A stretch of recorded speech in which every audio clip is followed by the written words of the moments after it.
Dames et messieurs, depuis déjà quelques heures, il y a une confusion totale autour de la situation concernant l'ayatollah Ali Khamenei.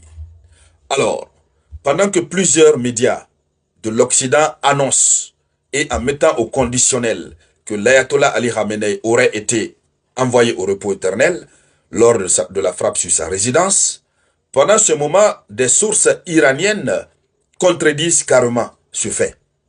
Et ce qui fait que, à l'instant où je réalise la conférence, il est exactement 20h50 GMT, c'est la confusion totale.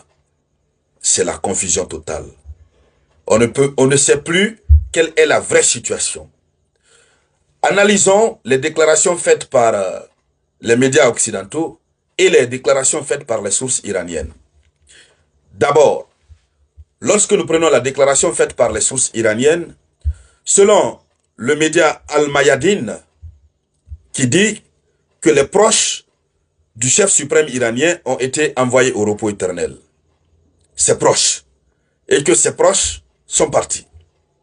Mais que l'ayatollah Ali Khamenei lui-même se trouve dans le centre de situation et de commande des opérations militaires. Donc ça, c'est une source médiatique iranienne qui le dit. Qui dit que l'ayatollah est vivant. Ses proches ont été envoyés au repos éternel. Là, il y a une question qui se pose. Lorsqu'on prend le recul froidement, sans émotion, il y a une question qui se pose. Comment cela peut-il se faire que les proches de l'ayatollah, ceux qui sont proches de lui, soient envoyés au repos éternel et que lui, seul, il soit vivant? Il y a une question qui sème le doute sur la situation véritable de l'ayatollah Ali Khamenei. À partir de cette déclaration faite par le média iranien, on ne peut pas confirmer d'emblée qu'il est vivant. Ça, c'est un premier aspect.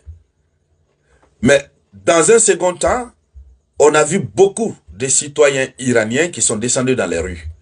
Malgré les frappes, ces citoyens sont descendus manifester pour soutenir l'ayatollah Ali Khamenei.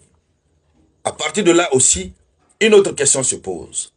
Si effectivement le monsieur était envoyé au repos éternel, est-ce que les jeunes allaient prendre le risque de sortir dans les rues pour le soutenir et soutenir son régime? Ça, ce sont des questions qu'on se pose. Lorsque nous venons sur les déclarations américaines, les déclarations occidentales, plusieurs sources concordantes nous font croire, nous font comprendre que Donald Trump et Benjamin Netanyahu ont reçu la photo de la dépouille de l'ayatollah